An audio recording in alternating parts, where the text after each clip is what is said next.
Bienvenue dans le podcast Ayurveda de Mathilde et Julie, le podcast qui rend vivant.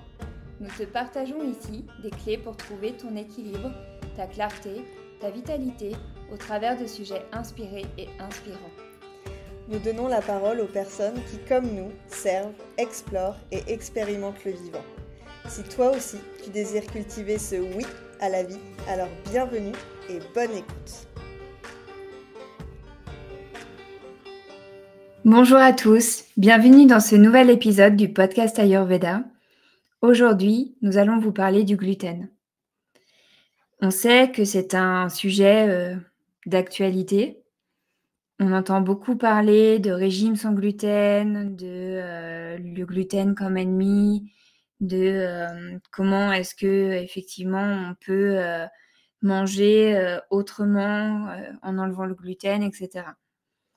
Donc, on a évidemment rencontré beaucoup de personnes dans nos consultations respectives autour de ce sujet-là.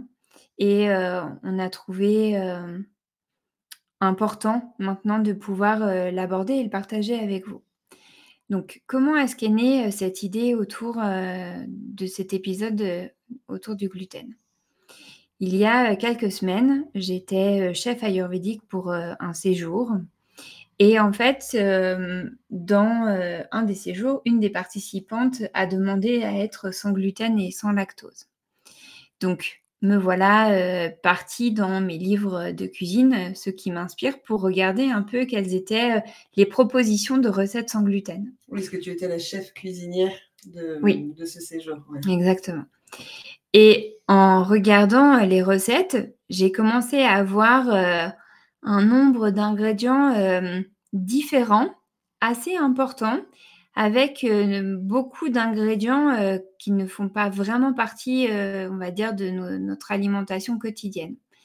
Et j'avais déjà, en fait, eu cette observation-là autour de la cuisine et de l'alimentation, et notamment autour de tout ce qui tourne sur le végétarisme et aussi le véganisme. Et donc, j'avais déjà fait cette observation qu'il y a beaucoup d'aliments différents et que souvent, ce sont des aliments qui sont lourds à digérer et que on a aussi peu l'habitude de manger au quotidien et surtout dans notre culture française. Et donc, à la suite de ces observations dans mon livre de recettes, je me suis dit: «OK, alors là, en fait, il y a quand même quelque chose à remettre en perspective et à remettre en lumière et même à clarifier par rapport à cette notion d'alimentation sans gluten». Donc, me voici appelée Mathilde, dire: «Attends, là, il faut vraiment qu'on fasse un podcast sur le sans gluten parce qu'en fait, il y a vraiment une nécessité de ramener un peu de la clarté autour de ce sujet-là pour que les personnes qui sont touchées par en fait les intolérances et les allergies puissent comprendre les différents enjeux autour du fait de ne pas digérer, de ne plus digérer le gluten.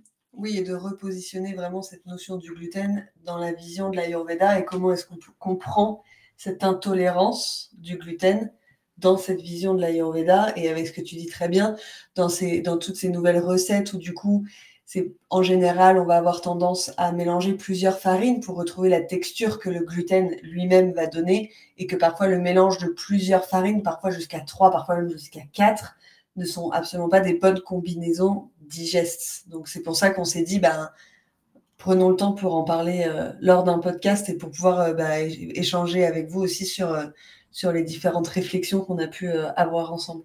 Carrément. Surtout qu'on se permet aussi d'aborder ce sujet parce que toi, Mathilde... Je suis touchée par cette intolérance au gluten qui peut parfois même se transformer en allergie.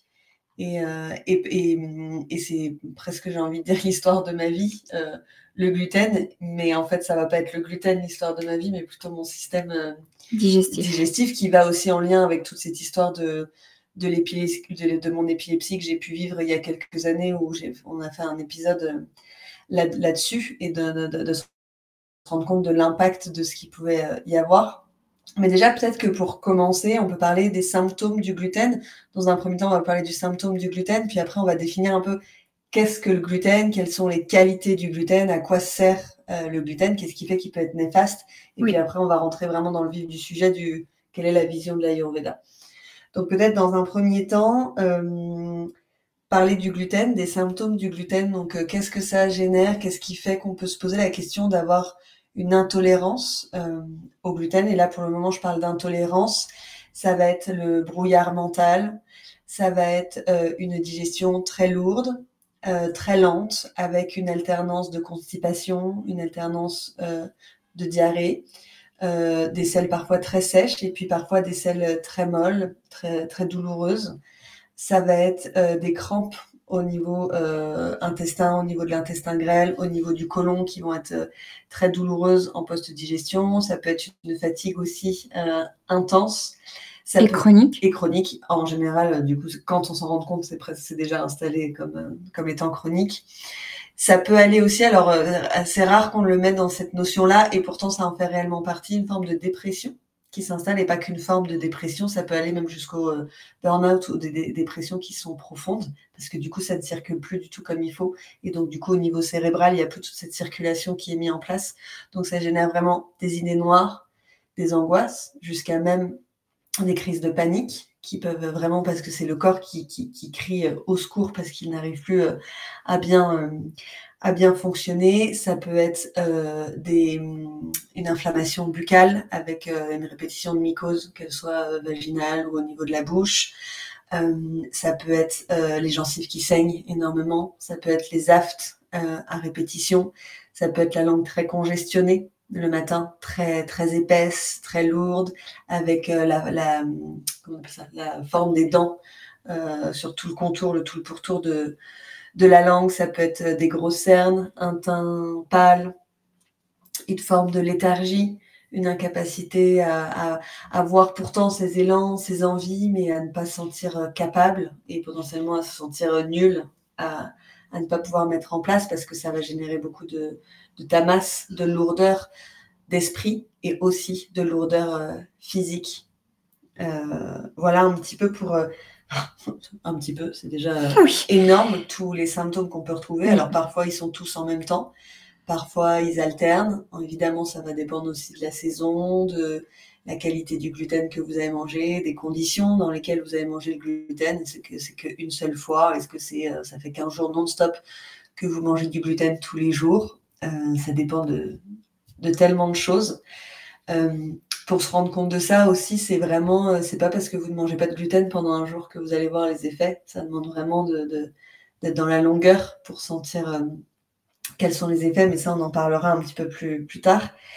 Et pour faire vraiment cette distinction entre intolérance et allergie, l'allergie des personnes, donc il y a beaucoup plus d'intolérance aujourd'hui que d'allergiques au gluten.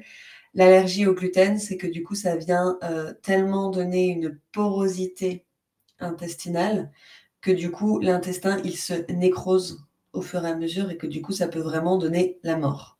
Vraiment, ça, c'est très, très important. Et dans l'allergie, une simple miette peut vous générer ces symptômes qui vont s'enflammer complètement. Une intolérance, vous pouvez manger une miette, ça va pas générer ça.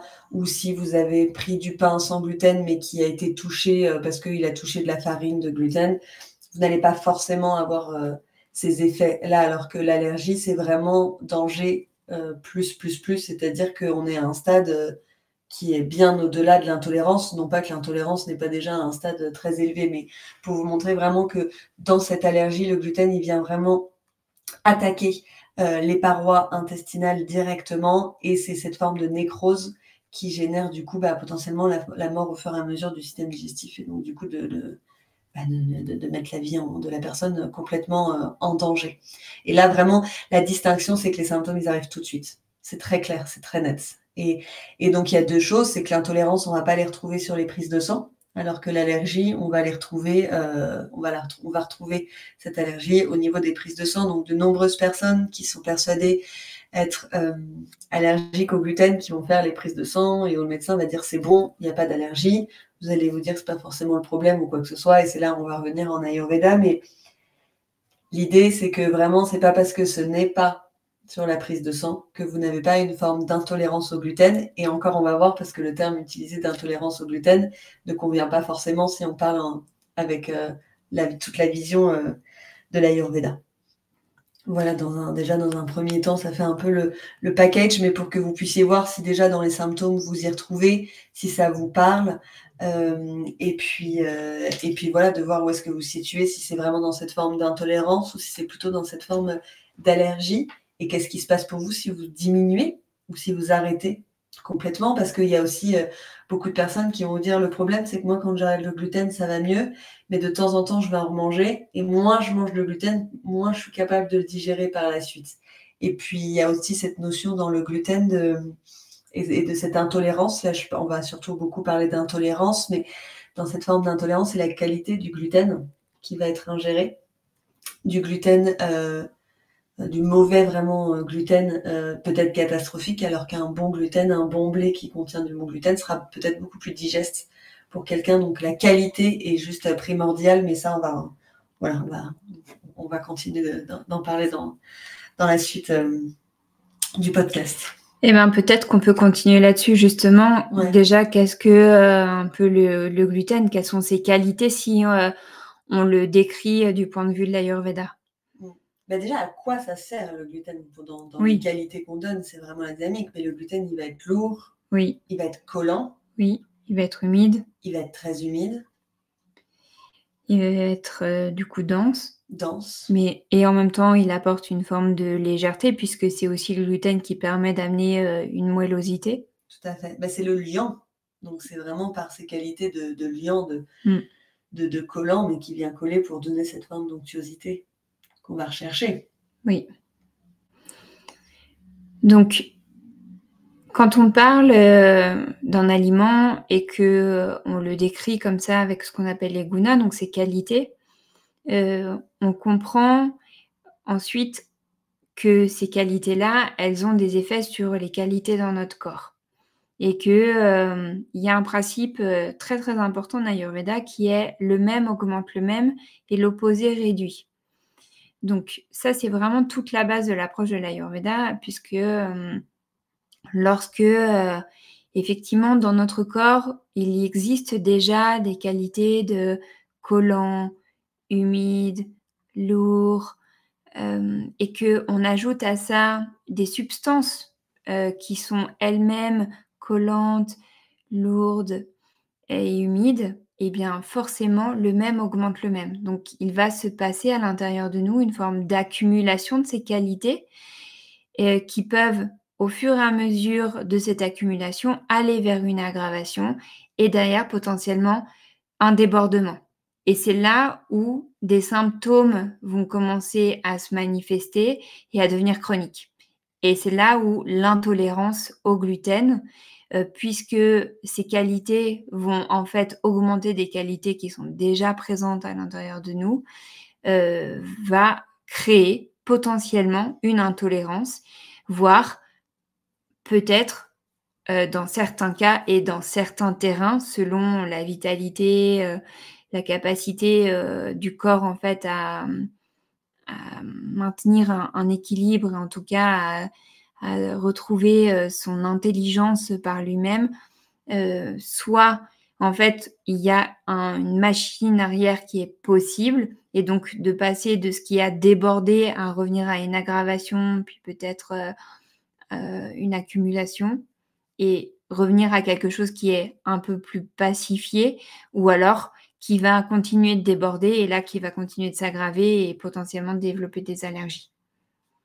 Oui, parce qu'il faut bien comprendre que du coup, l'allergie, donc ça peut être de naissance, mais ça peut aussi être justement cette forme d'accumulation d'intolérance qui va engendrer du coup cette nécrose et devenir pathologique en devenant l'allergie. Oui, parce que le même augmente le même, c'est-à-dire que dès lors en fait que les qualités d'accumulation et d'aggravation, donc d'humidité, un peu de chaleur, parce qu'en fait, clairement le gluten il permet aussi cette moellosité. Donc il y a quelque chose en fait de l'ordre de la fermentation qui se fait. Et donc cette fermentation, elle est aussi liée à de la chaleur. Donc ce qui se traduit par une forme d'inflammation et que cette inflammation, en fait, au fur et à mesure qu'elle s'accumule, qu'elle s'aggrave et bien et qu'elle potentiellement déborde, au fur et à mesure, en fait, du fait de continuer dans notre vie à ce que cette inflammation continue, en fait, de s'aggraver, peut derrière déborder vraiment vers, un terrain allergique et là, il est beaucoup plus difficile de faire marche arrière. Bah, de toute façon, plus ça s'aggrave, plus c'est difficile de faire marche arrière parce que ça Exactement. demande énormément de temps, en tout cas pour pouvoir, faire demi-tour. Oui, surtout que c'est important de dire qu'évidemment, donc on a tous des terrains différents et l'Ayurveda, met clairement ça en lumière et que, bah, selon, la vitalité de notre terrain de base et quand on parle de terrain, on parle, en fait d'une capacité du corps à revenir à son état d'équilibre, donc c'est-à-dire à se réorchestrer pour, réguler en fait les fonctions, naturelles et vitales. Et il y a aussi dans ce terrain, une nature d'intestin. On n'a pas tous la même nature d'intestin et donc selon cette nature d'intestin, il y a des natures d'intestin qui vont être beaucoup plus propices en fait à ce que cette inflammation et du coup le développement d'une inflammation en fait se fasse plus ou moins vite selon la personne. Oui, bah, comme tu dis, c'est vraiment cette notion du même qui augmente le même. Si ta nature d'intestin, elle est déjà dans une forme d'humidité, une forme de densité et de lourdeur et que tu manges du gluten depuis tout petit et puis encore une fois, quel type de gluten? Mais si tu es par exemple Mmh. sur du pain de mie ou des brioches ou des choses en plus où il y a cette forme de Du pain fermentation, blanc. du pain blanc et ben, du coup, ça ne fait qu'augmenter et en fait, cette inflammation, elle continue jusqu'à complètement, s'enflammer et c'est vraiment là toute la difficulté et en fait, là, on voulait en venir aussi, c'est cette dynamique de: «OK, on a observé les symptômes qui sont liés au gluten. On a observé que je ne le digère pas forcément. J'ai observé que, je me sens beaucoup mieux si je l'enlève ou en tout cas que je le diminue, ça dépend». Mais l'idée, c'est que: «OK, j'enlève le gluten, ça fait partie de ma manière de en tout cas de m'alléger ou de retrouver un semblant d'énergie». Mais qu'est-ce qu'on fait derrière? Est-ce que enlever le gluten, c'est vraiment la solution selon la vision vraiment de l'Ayurveda et du fonctionnement physique et psychique? Et c'est là où je vais revenir sur, mon histoire en introduction, c'est-à-dire que lorsque j'ai regardé, ce livre de cuisine et que j'ai vu tous ces ingrédients, toute cette diversité d'ingrédients dans un seul plat et que ces ingrédients, non seulement dans leur combinaison, sont lourds, mais qu'en plus ce sont des ingrédients en eux-mêmes qui sont aussi complexes à digérer, je me suis dit: «OK, en fait là on se trompe d'ennemi».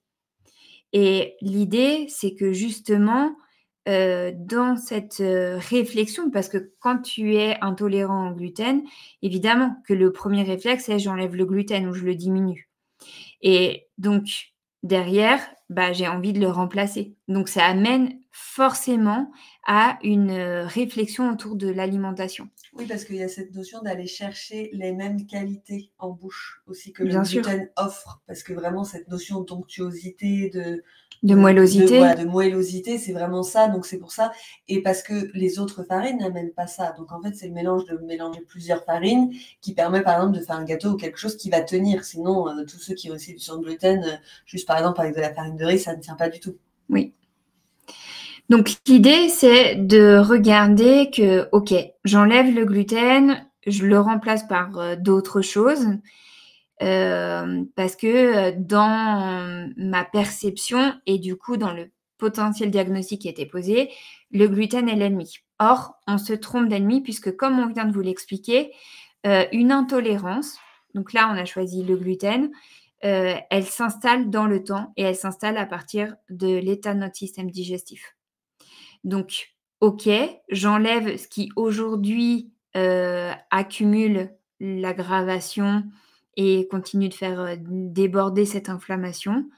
Par contre, si à côté de ça, dans mon alimentation, je commence à mettre, plein d'aliments différents, que dans un même repas, je combine, 30 ingrédients différents, heu eh bien, je me trompe en fait, je me trompe d'ennemi. Parce que qui dit intolérance dit une faiblesse digestive. dit une faiblesse de capacité à transformer et donc à digérer. Donc, si derrière, je mets toute une combinaison d'aliments où il y en a beaucoup en variété et qu'en plus les uns et les autres sont eux aussi lourds et complexes à digérer, eh bien, en fait, je me trompe puisque ma capacité digestive de base est déjà affaiblie. Et si derrière, je mets quelque chose de très lourd, eh bien, en fait, je ne fais que accentuer l'affaiblissement de ma capacité digestive. Donc, je ne permets pas à mon corps de pouvoir en fait calmer l'inflammation et de pouvoir reconstruire aussi bien ma capacité digestive que derrière potentiellement désenflammer toute ma muqueuse intestinale et potentiellement derrière aussi l'aider à la reconstruire. Et c'est pour ça d'ailleurs que la plupart des gens qui sont intolérants au gluten sont finalement intolérants à bien plus d'autres choses que le gluten. Il y a le gluten, mais ça va se rajouter le lactose, les noix. Enfin, en fait, c'est comme si du coup, cette accumulation fait que du coup, au fur et à mesure, il y a de plus en plus de choses que la personne digère de moins en moins. Et la problématique, c'est pas les aliments. La problématique, c'est qu'en fait, le système digestif, il est dans sa descente complète et que plus ça avance, moins il est capable de digérer des choses. Donc en fait, il existe par exemple des régimes où on va prendre un aliment et puis on va le voir un peu comme un enfant où on fait un aliment et puis on voit comment il digère, etc. Mais ça veut dire qu'on part du principe qu'on regarde le système digestif à l'instant T, mais que du coup on part du principe que plus jamais la personne ne pourra manger cet aliment. Alors que tout est en constant mouvement et qu'à partir du moment où on reconstruit quelque chose, enfin qu'on nettoie puis qu'on peut reconstruire, il y a cette possibilité évidemment dans cette forme d'intelligence et de qualité et de quantité, de pouvoir revenir. Rien n'est complètement ferme, évidemment, sauf en cas d'allergie. On fait vraiment bien la distinction. Mais vraiment, cette notion d'accumulation, j'ai en tête des personnes qui nous viennent nous voir en consultation, qui nous disent, bon, moi, je digère pas le gluten, je digère pas ceci, je digère pas cela, tout ce qui est chou, je les digère pas. En fait, finalement, tout ce qui fermente, tout ce qui est lourd à digérer, tout ce qui est long à digérer, parce qu'en fait, on est devenu ce qu'on appelle dans un manda agni, en français un agni lent, complètement, qui peut se transformer aussi dans un agni qui alterne avec, on a la sensation d'avoir très très faim, parce que le gluten peut générer ça aussi. On va avoir très très faim, puis d'un coup, on va être complètement écœuré et on sait plus du coup du tout comment jouer avec ce système digestif qui fait sa petite danse tout seul. Et en fait, on a perdu le lien avec ça. Et c'est pas le gluten a permis entre guillemets à générer cette accumulation et ces symptômes, mais en fait c'est tout simplement notre feu digestif, notre capacité à transformer qui s'est mis en place. Et d'ailleurs, pour faire vraiment le pont aussi avec la psychologie et la psyché qui pour moi me paraît primordial, c'est que plus on perd notre capacité digestive physique, plus on perd la mémoire, plus on a du mal à digérer les émotions, plus on est toujours avec le petit vélo dans la tête qui ne s'arrête jamais et on a plus de mémoire, on se dit mais attends, mais je trouve plus mes mots, je sais plus quoi dire, ou attends, pourquoi je suis dans ma cuisine, qu'est-ce que je suis allée chercher dans ma cuisine, j'ouvre le frigo en me disant mais pourquoi j'ai ouvert le frigo, ou voilà, c'est toutes ces choses là. Et c'est parce que c'est vraiment ce lien là, c'est parce que vraiment un feu digestif qui diminue, notre capacité digestive émotionnelle diminue aussi. Donc du coup on n'est plus en capacité aussi d'aller chercher ce qu'il y a derrière, parce que tout est au ralenti. Donc la lymphe est au ralenti, le système circulatoire est au ralenti. C'est pour ça que les personnes, elles gonflent, qu'elles ont du mal à perdre du poids aussi. C'est parce qu'il y a tout, c'est un peu comme un bouton de volume qu'on diminue au fur et à mesure. On baisse la musique au fur et à mesure, puis en fait, à un moment donné, on va faire en sorte que ça ne s'éteigne pas complètement. Exact. Et donc, c'est aussi en complément par rapport à ce côté psychologique, comme le gluten a ses qualités de collante, en fait, pareil, au fur et à mesure, tout notre aspect psycho-émotionnel va aller vers quelque chose qui va nous amener de l'inertie, une sensation d'être un peu collé, d'être un peu dans une forme de brain fog, de brouillard mental. Ou de se réveiller le matin et d'être l'expression « je suis collée ». Je suis collée, en fait, tu n'arrives pas à te réveiller, tu n'arrives pas à te lever. Et du coup, qui vient générer cette notion de fatigue chronique. Il y a une fatigue où le corps, il passe son temps à chercher à allumer ce feu, Oui. à allumer Et à l'éteindre. Et à l'éteindre, à faire exactement les deux. Exact. Tout à fait. Et c'est là où l'alimentation, effectivement, à côté, est extrêmement importante et elle est insuffisante.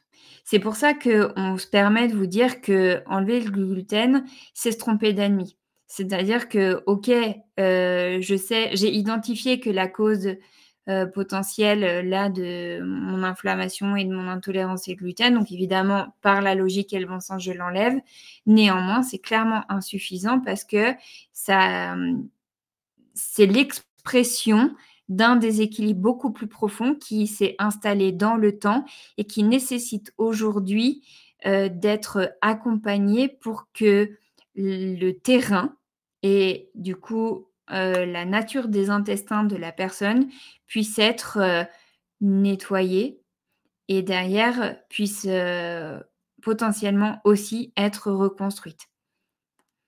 Oui, parce qu'il y a vraiment cette notion aussi quand on arrête le gluten, si ça fait très longtemps qu'il y a eu cette forme d'accumulation, le gluten n'étant plus digéré, il vient former AMA. Donc AMA, c'est vraiment les toxines qui ne sont pas digérées, c'est ce que le corps n'est plus en capacité de digérer.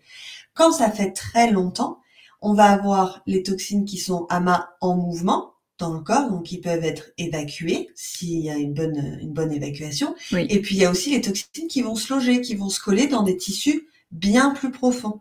Donc la première étape, quand on enlève le gluten, c'est que pourquoi il y a cette forme de légèreté, c'est que du coup des toxines qui sont en mouvement, déjà on stoppe ça. Mais après, il faut aller nettoyer toute cette amas qui s'est logée dans des tissus profonds depuis des années, et c'est là toute la complexité. C'est que du coup, et c'est d'aller chercher pour permettre d'évacuer, donc ça demande une bonne évacuation. Mais quand ça fait des années qu'on est congestionné, et ben du coup la congestion empêche une bonne élimination, empêche une bonne transpiration, empêche une bonne élimination des selles, des urines, enfin voilà, des bonnes menstruations. Enfin voilà, il y a tout ce processus là qui a besoin d'être relancé et remis vraiment en mouvement. Tout à fait. Et évidemment qu'une intolérance, donc on vous l'a dit, c'est, une forme d'accumulation et d'aggravation et donc c'est une forme d'accumulation et d'aggravation de ces toxines, qui, donc naturellement, dans notre digestion, tous les jours, on crée des toxines et elles sont naturellement évacuées. Néanmoins, selon notre vitalité et du coup le fonctionnement de nos capacités d'évacuation, il peut y avoir, une accumulation qui se fait et des toxines qui commencent à rester stagnantes. Donc d'abord elles vont stagner, puis en fait, à force de stagner, elles vont se coller et donc elles vont ensuite, polluer tout le reste des aliments en fait qui vont arriver puisque à chaque fois qu'on va manger, le bol alimentaire nouveau va se mélanger à ce qui va rester de non digéré, du coup, dans le système. Donc ça veut dire qu'au fur et à mesure du temps, même ce qui est neuf, va continuer d'être pollué par ce qui est stagnant et même, du coup, maintenant collé. Donc c'est là où, on peut, enlever certaines choses, voir d'abord un mieux et ensuite voir que finalement, ce mieux, il est pas si mieux que ça parce qu'il y a d'autres choses qui apparaissent et c'est normal puisque entre temps, si on n'a pas mis en place une manière d'accompagner le corps à se nettoyer, donc à déjà, lui permettre, d'évacuer les toxines en mouvement et ensuite de pouvoir, l'aider à décrocher en fait, les toxines qui sont collées et ensuite potentiellement d'aller chercher des toxines encore plus profondes, incrustées encore plus profondément. Et bien en fait, on reste sur, de la symptomatique. Donc c'est-à-dire qu'on reste sur, OK, on met en place des choses qui semblent soulager en surface et en superficie et qui, dans le temps, ne durent pas. Oui, parce qu'avec ce que tu décris, tu vois, de ce bol alimentaire qui se mélange avec ces aliments qui sont non digérés, ça me fait penser aussi à tous les compléments alimentaires qui peuvent être pris pour relancer une digestion. Alors que je dis compléments alimentaires, ça peut être des plantes, poudres, ça prend peu importe la forme. Mais en fait, qui est-ce qui transforme ces plantes, ces compléments alimentaires? Qui c'est qui permet de les assimiler? C'est le système digestif. S'il est plus en capacité, vous pouvez prendre tout ce que vous voulez. Vous allez prendre en plus, n'importe quoi, sur une gélule, par exemple, de 80 grammes, vous allez avoir 0,1 gramme qui va être assimilé.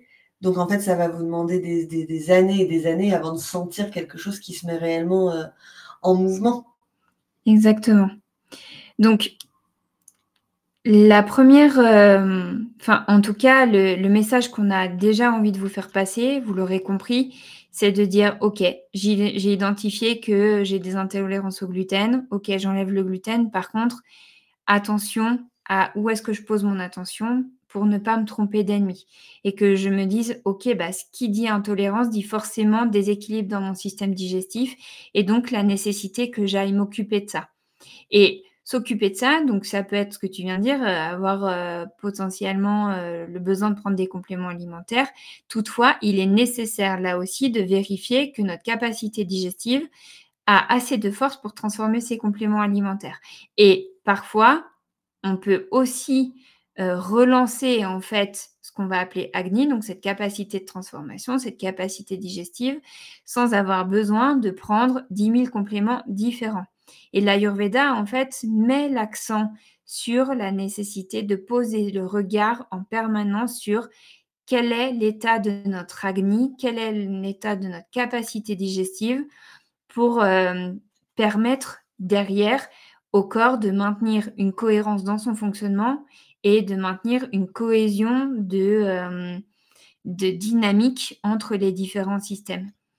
Donc là, ce qui va, être, très important, de regarder, c'est non pas, encore une fois, on vous le répète souvent, hein, le quoi dans mon assiette, le quoi dans qu'est-ce que le quoi, de mon alimentation et c'est plutôt: «OK, en fait, je me rends compte que aujourd'hui j'en suis arrivée là parce que effectivement j'ai un acné qui s'est affaibli au fur et à mesure du temps, qui est devenu fluctuant et qui, voire à certains moments, s'éteint».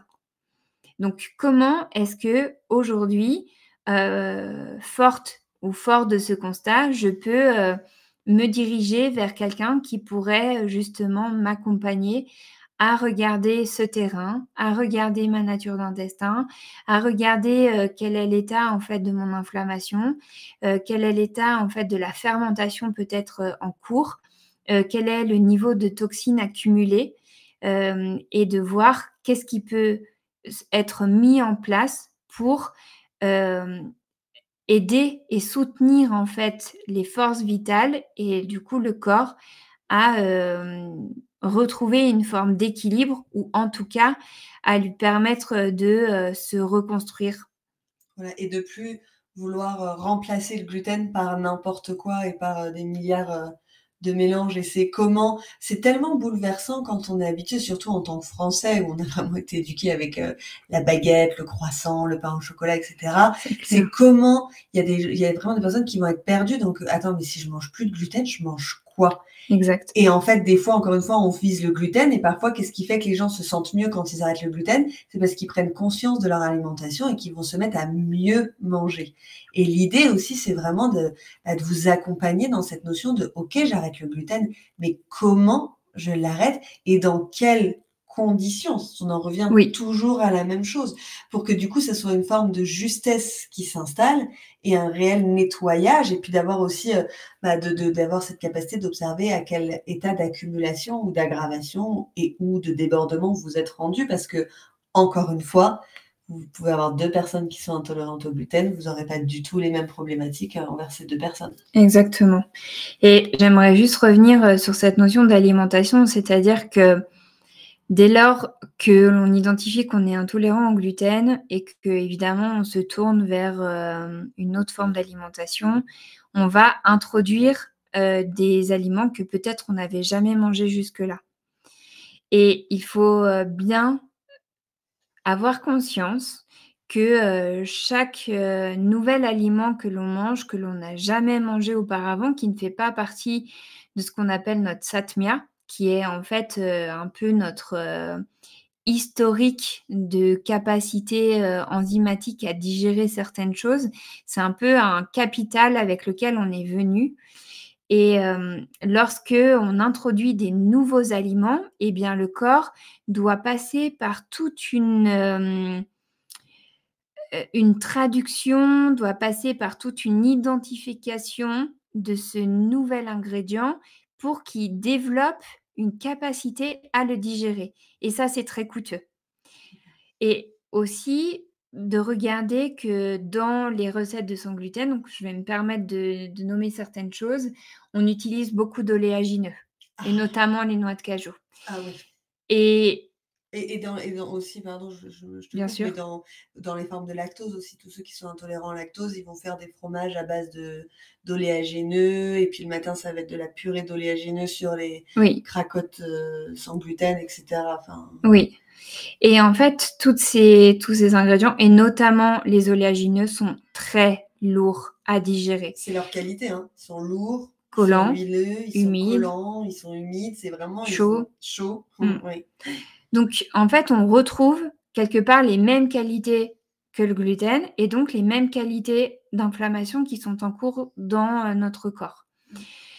Donc là, l'idée, c'est en fait de remettre un peu de discernement là-dessus. C'est-à-dire que, OK, je dois enlever ça de mon alimentation. Par contre, attention à ce que je mets à côté, parce que si ce que je mets à côté a encore les mêmes qualités, que c'est super complexe à digérer, alors qu'en fait, la réalité, c'est que ma capacité digestive s'est affaiblie, eh bien, en fait, je me trompe d'ennemi, je me trompe de réflexion et je me trompe de direction dans, justement, mon élan en fait de faire baisser, tous les inconforts et tous les symptômes qui sont liés à cette intolérance. Mmh. Et plutôt que de devenir victime du gluten, c'est comment redevenir souverain de sa propre capacité digestive. Exactement, Et ça change toute la donne quand on n'a pas quand on modifie tout à fait. cette vision-là. Donc l'ayurveda va évidemment nous ouvrir un autre regard là-dessus et va nous amener à dire: «OK, ben, dans mon alimentation sans gluten, si je mets ça, ça, ça et ça, donc ces substances, elles ont telle qualité, donc elles vont avoir telle qualité dans mon corps et potentiellement, elles vont encore aggraver ce qui est déjà là ou à l'inverse, elles vont permettre de le réduire et donc de, l'apaiser». Donc l'alimentation sans gluten selon l'Ayurveda va nous amener en fait à poser un regard sur l'identité, des aliments pour revenir à quelque chose en fait qui va correspondre à notre force digestive et donc à notre capacité actuelle à transformer qui va elle aussi non seulement varier par les symptômes en cours et qui va aussi varier par rapport à notre contexte de vie, à la saison, à l'âge qu'on a, si on est une femme, si selon le moment du cycle dans lequel on est et cetera et cetera. Donc tout de suite, on rentre en fait dans des, réflexions qui peuvent être très complexes et qui clairement nécessitent d'être accompagnées. Oui, tout à fait, parce que je rajoute dans ce que tu dis, mais cette notion du gluten va aussi avec cette notion de facilité et en général, on va manger du Oui, gluten parce que c'est facile et rapide à manger. C'est complètement. rapide de faire des pâtes, c'est rapide de manger un sandwich sur le pouce et Oui, cetera et du coup, il y a cette notion aussi de retrouver, de retravailler sa relation à l'alimentation et à sa manière dont je m'alimente. carrément Ouais et au rythme. et au rythme évidemment. Et aussi un point qui est extrêmement important pour, les céréales et notamment le gluten, c'est la mastication. Ah bah, c'est clair, et à quel point ça peut faire du bien aussi pour l'estomac, Bien parce que sûr. du coup, on revient à cette notion de rythme et que plus on va mastiquer, plus la bouche va pouvoir faire son travail en amont pour que ça soit pas l'estomac et tout le reste des organes du Oui, système digestif qui va devoir travailler, qui est déjà dans un état tel d'épuisement que exact. Et donc ça, c'est vrai évidemment pour tous les aliments et c'est encore plus vrai pour tout ce qu'on appelle les féculents et les céréales et oui. notamment le gluten. Mmh. Donc voilà, c'était super important pour nous de remettre un petit peu en perspective tout ce qui se joue en fait, quels sont les enjeux au travers des intolérances, du gluten et voire, des allergies Mmh. et bien sûr, dans la continuité en fait de notre réflexion autour du gluten, on a eu envie d'aller plus loin et on a créé un accompagnement pour vous. Oui, on a créé du coup un programme qui s'appelle Manger sans gluten selon l'Ayurveda.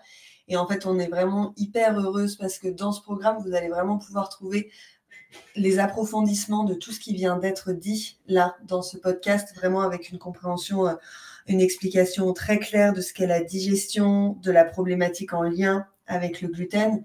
Dans ce programme, du coup, vous allez trouver des recettes faciles, simples à mettre en place, mais qui ne sont pas complexes. Vous allez aussi retrouver les principes fondamentaux pour manger sans gluten selon l'Ayurveda, justement pour éviter des mauvaises combinaisons alimentaires qui pourraient continuer de générer ça.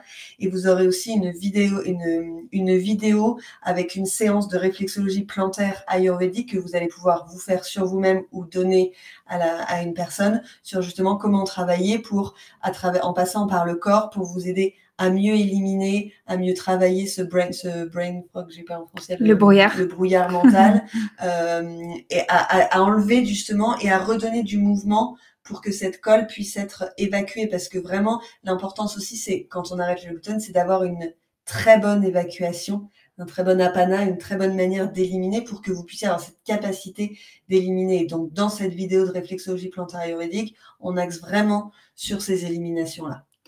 Voilà, donc on a créé ce programme d'accompagnement en lien avec nos expertises respectives. Donc moi, en tant que chef cuisinière, et tout ce que j'ai approfondi et exploré autour de l'alimentation et bien sûr aussi autour de toute l'expertise de Mathilde avec la réflexologie plantaire ayurvédique et bien sûr tout l'aspect de la psychopathologie et bien sûr son expérience aussi d'être elle-même touchée par cette intolérance et voilà, le fait que moi j'ai pas de problème digestif et que en même temps voilà, j'ai aussi beaucoup observé dans les séjours, dans les formations, dans ma formation de cuisine, comment est-ce qu'on peut aborder tous ces thèmes par rapport aux personnes qui ont des intolérances et de leur redonner en fait la possibilité de retrouver du plaisir et de la saveur dans l'alimentation avec de la simplicité et en faisant extrêmement attention aux combinaisons pour pouvoir justement éviter d'augmenter l'accumulation de toxines et permettre au corps, au fil du temps, et en prenant le temps parce qu'en fait une intolérance, elle nous amène aussi à réfléchir sur la notion de rythme, de pouvoir, retrouver peut-être un peu plus de confort au niveau digestif et surtout de retrouver de la force digestive et ce programme, il est fait pour ça, qu'on puisse vous accompagner à ce que vous puissiez aussi retrouver de la force digestive. Tout à fait, dans les meilleures conditions. Et c'est pour ça qu'on a vraiment eu à cœur aussi de faire un tarif tout doux pour qu'il soit vraiment accessible à tout le monde, vu qu'on sait que c'est vraiment une problématique actuelle. On peut même entendre, ah oui, mais ça, le gluten, c'est à la mode, mais qu'il soit à la mode ou pas, la résultante, c'est qu'il y a énormément de personnes qui ont des symptômes, donc que ce soit à la mode ou pas, C'est clair. les symptômes, ils sont présents. Donc c'est pour ça qu'on a vraiment à cœur et qu'on est vraiment en joie totale de pouvoir vous présenter et vous parler de ce programme. Donc vous verrez, vous allez avoir en dessous les podcasts toutes les explications et les liens pour pouvoir vous inscrire et puis retrouver ce programme. Et évidemment que si vous avez des questions, on reste disponible pour vous, Évidemment. pour y répondre et bien sûr que vous pouvez, on n'a évidemment pas la prétention qu'au travers de ce programme, ça puisse résoudre tous vos problèmes. Néanmoins, on sait que ça peut vraiment vous apporter des clés de compréhension de base et qui sont fondamentales et essentielles et qui vont vraiment vous soutenir dans votre quotidien au travers de cette épreuve que vous vivez. Et après, si vous voulez aller plus loin, on peut aussi vous accompagner de manière individuelle et on a même envie de vous proposer de venir en cure ayurvédique avec nous, spéciale pour justement accompagner ces intolérances au gluten.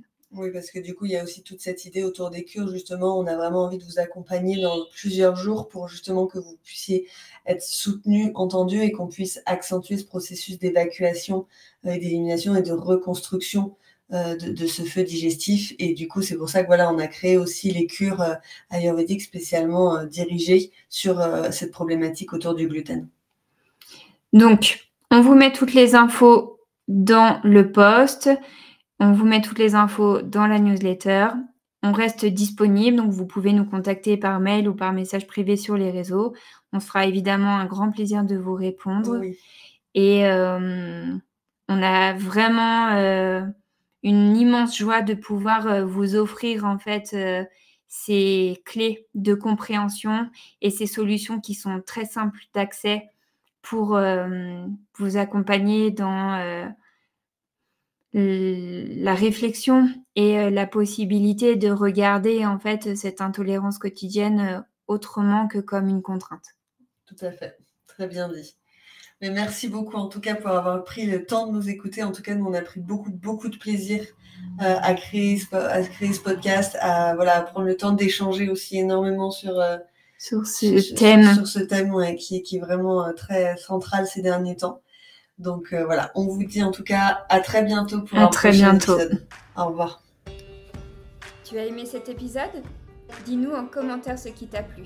Puis, clique sur le 5 étoiles de ta plateforme d'écoute préférée, abonne-toi et fais-le voyager.